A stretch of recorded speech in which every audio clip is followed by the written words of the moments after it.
Welcome back to the CES International News Stage. I'm Tom Parsons from Stuff, and I'm here with Maddie Estrada from Garmin.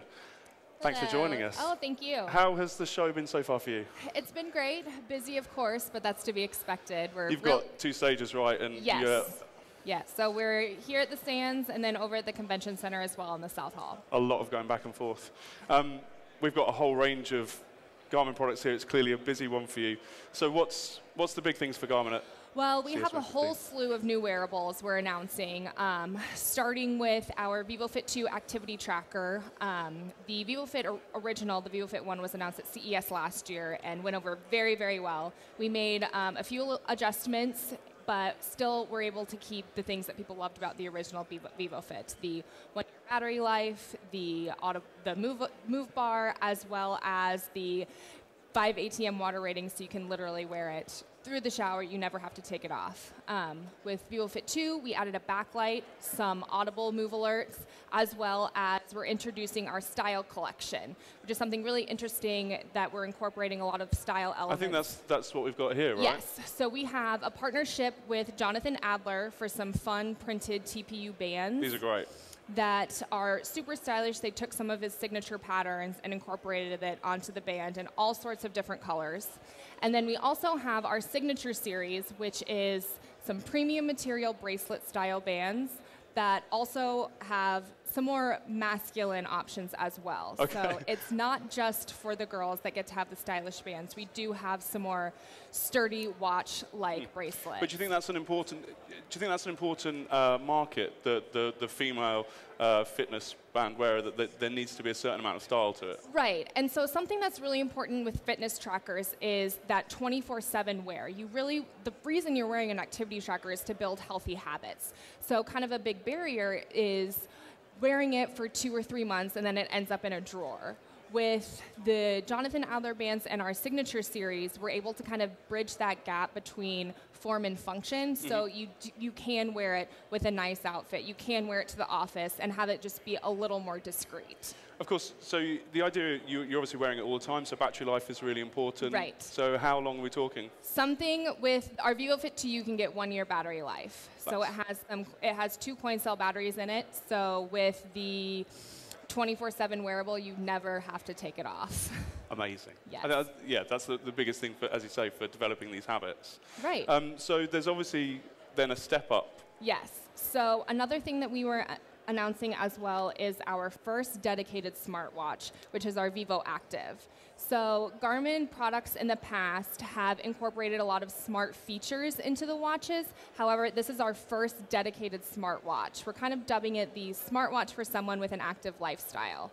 So it is super thin, super light, and it also has a built-in GPS. So it's not, your smartphone isn't required for it to be used. It has preloaded sports apps for running, biking, swimming, and golfing. So it's maybe for someone who has a 9-to-5 job but also kind of dabbles in a bunch of different things. It has a really vivid sunlight readable touchscreen. So if you are outside, you are going for a run, it won't be completely flared out in a glare once you want to try to look at your data. So it seems like this is kind of Garmin's answer to things like Android Wear and the upcoming Apple Watch. Is that fair? Yeah, there's definitely been a lot of buzz around the wearable space. Garmin has actually been in the wearable space before it was its own category. Time, yeah, sure. Yeah, our first Forerunner GPS watch came out in 2003. So we've been in this space for about a little over 10 years. So you're saying that Android Wear is 10 years too late? I didn't say that. But, you know, so obviously you guys, you're incorporating some of the smartwatch stuff, obviously, with this. Right. But fitness still seems to be the priority, yes, right? Yes, definitely. With Garmin products, we didn't want to create a one-size-fits-all solution. We didn't want to create a smartphone that's shrunk down with a strap that you wear on your wrist. All of our products are purpose-built. So this is for someone who leads an active lifestyle but still wants to stay connected. And we have a bunch of other different options like our Fenix 3 and Epics that still have all of those smart connected features but have more robust training feature sets, whether you're running, hiking, cycling, what have you. Yeah, so I think, so we're talking about the Fenix and the Epics here. So these are clearly kind of a more serious step up. The Fenix 3 and Epics are a little more rugged. What we were able to do was to incorporate our Connect IQ platform, which was announced later last year, but it's the first platform for third-party developers to create apps for Garmin hardware. With this, though, we're able to create custom watch faces, data fields, apps, widgets, all that good stuff through the Garmin Connect mobile app and the Connect IQ app store. With Fenix 3, this was announced on Monday, but it basically takes our altimeter, barometer, compass, outdoors watch and adds some smart connected features as well as a stylish version with our Fenix 3 Sapphire. This version has a sapphire lens as well as a stainless steel band. And with the Connect IQ compatibility, you can have the analog watch face, so you can easily wear this with a suit and no one will know that you have a multi-sport watch. Going back actually to the Vivoactive, something I forgot to mention. So this is I mean, Garmin has already done golf watches before. Correct. But this is the first time that's been incorporated into a sort of a broader fitness offering. So you can preload that watch. You can load that watch with golf course information for courses all over the world and have access to that at your fingertips. So do you think that's a big market? I mean, you guys have obviously been in golf watches for a while. Is that a big market for you guys? And I think it depends on the user. And something with Connect IQ and our watches is that we want you to tailor your watch to your lifestyle because there is no one size fits all. You can create your watch, add all the apps, preload this data, customize it to your liking. Because we know that people don't necessarily want a smartwatch or a smartphone on their wrist. They want a watch. They want the data to be easily accessible. So a step up again from the Fenix is this really serious bit of kit. Yes, this is our Epics, which takes a lot of the multi-sport functionality from the Fenix 3 and adds some preloaded mapping. So I have a map here of Las Vegas, but what we were able to do is incorporate the Garmin GPS mapping that we are very well known for, and put that in a hands-free navigator. So this is for someone who wants to go hiking, hunting, kayaking, whatever, but doesn't want to necessarily have to hold it. So Garmin's been making outdoor handhelds for years and years, but we are now able to incorporate that into a watch, and we were also able to incorporate 8 gigs of extra storage. So you can load topo regional mapping depending on what you're doing and what activity, where you're on. This is aimed for the really serious, almost like a survivalist kind of thing. Almost, yes. And this makes it hands-free now. And what sort of battery life will you get from that if you're using kind of GPS? Yes, so with the full-on GPS mode, it can get 15 hours. And then in our Ultra Track mode, which essentially drops less electronic breadcrumbs along your trail, you can get up to 50 hours.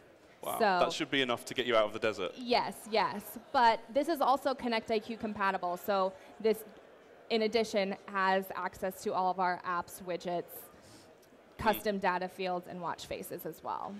So going back to Android Wear and the Apple Watch, do you guys consider those to be serious rivals to, as you say, you've been in this area for a long time. Do you see those as serious rivals for Garmin's watches? It kind of depends on what aspect you're looking at. You know, someone who wants to buy an Apple Watch is going to buy an Apple Watch. However, someone who is a serious runner is wants that GPS functionality built in and a sunlight readable screen. You're able to use it outside very easily and not be tethered to a smartphone all the time. May want to choose Garmin because with our products, a smartphone isn't required for it to be used to its fullest extent. It's enhanced. The smartphone enhances the watch's capabilities. So all of our products are completely autonomous. You don't have to have a smartphone to use it. But in some cases, especially with the Connect IQ functionality, it enhances the user experience because you can take it a step farther. So you think that's a crucial part of Garmin's approach, that these can be used totally independently of your phone? Right. That just goes back to the purpose-built hardware. You know, there's not that one-size-fits-all solution, but if you do want to be able to go out for a run or go out for a ride, you don't necessarily always want to have your smartphone with you because it can drop, it's fragile. Especially as smartphones get bigger. Right, especially as they get bigger. With this, it has the built-in GPS, it is super rugged, it is waterproof, so it can take a tumble and not have to worry about it. Sure.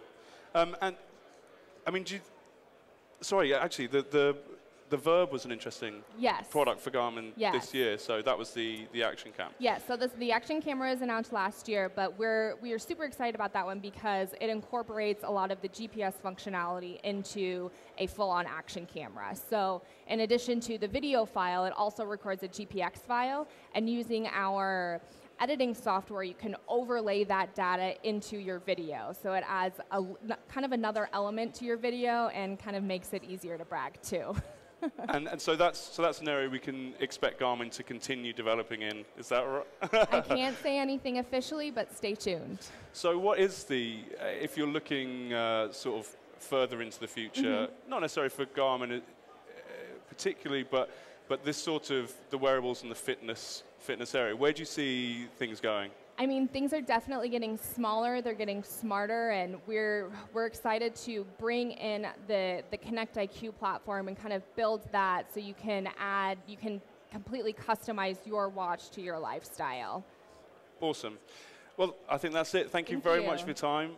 Maddie Estrada from Garmin. This is the CES International News Stage. Stay tuned for more content throughout the day and the next few days of CES 2015.